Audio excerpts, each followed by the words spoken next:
Thank you for that warm introduction.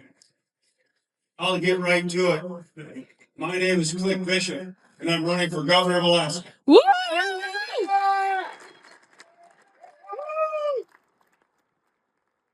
Thank you for inviting me to speak today, and thank you, Mr. Sean McGarvey and NABTU, who invited me also. I'd like to give a shout out to my operating engineers, General President John Downing, General Secretary Treasurer James Sweeney, and to my business manager and Vice President Darren Conopus. Thank you.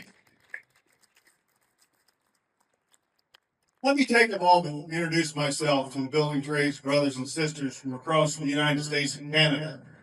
My life in Alaska began as a child growing up in construction camps. That's where I met my wife, Darlene, who is here with me today. We've been married 50 years.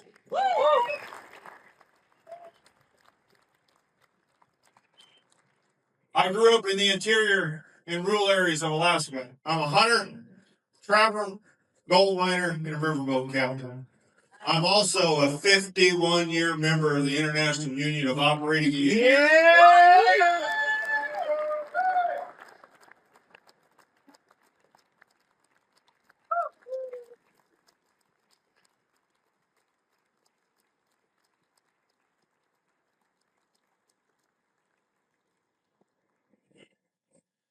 And my granddaughter, Cadence Brinkman, is the fourth generation of operating engineers in our family. She's 21 years old.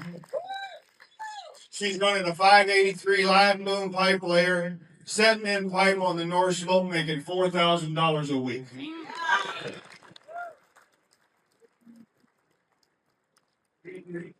I've spent my life proudly representing the operating engineers, from working on the Trans-Alaska Pipeline right out of high school to working on just about every major oil and gas development project in Alaska.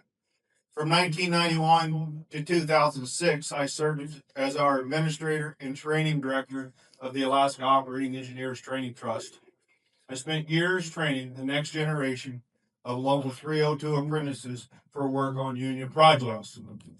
From 2007 until 2012, I served as the Commissioner of Labor and Workforce Development for the state of Alaska, where my focus was on the safety and health and of the Alaska wage and hour laws and workforce development for the state of Alaska. I left the department in 2012 to run for the Alaska State Senate, representing Fairbanks in the interior Alaska. I know who got me there.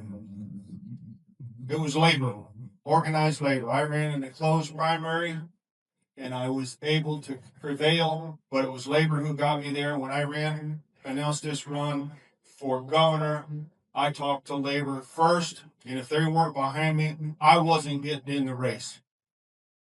The Senate district I represent covered an area large enough to be the third largest state in the union, from the Canadian border all the way down the Yukon River. I decided in 2024 not to seek re-election to a fourth Senate term, but instead run for governor. If you ask me how my candidacy is viewed by Alaskan voters, I would say that most Alaskans say I'm independent, moderate, pragmatic Republican senator with strong labor ties. Why should the North America's building trades support my run for governor? Because I'm a labor man, a union man, and I can win this race. Yeah!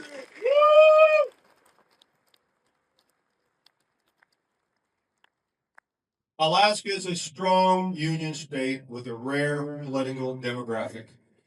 We have 23.4% registered Republicans, 11.9% registered Democrats, and what makes us different is that we have 64.7% registered independents and a voting system adopted 2020 that replaced the closed party primaries with an open primary system. Now, Republican and Democrat union members can vote for the candidate they like without regard to political party. I can win because I support the development of Alaska's abundant natural resources, which are included in our vast oil and natural gas reserves, our mining potential, rare earth minerals, hydropower, and timber. This supports include construction of a LNG project, which will be the largest construction project in our country's history, consisting of an 807-mile big-inch pipeline from Prudhoe Bay to a treatment facility on the Kenai Peninsula. When industry would come to my office when I was a senator and needed support for development projects, I just asked one question: where's your PLA? Yeah.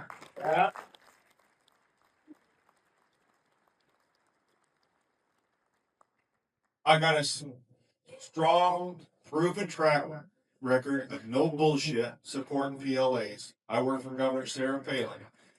I put a PLA in the first pipeline act, and it was labor that helped me get that over the top on our state house and senate. Yeah. Thank you, labor. Yeah. I support the Davis-Bacon Act. I do not support right to work legislation, and will pledge to you to veto any right to work legislation if it ever came passed.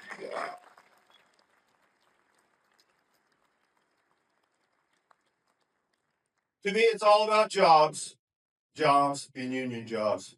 A deal is a deal. In closing, I'd like to leave everyone with this message. It's so important to our brothers and sisters that safety is number one, safety is number two, and safety is number three.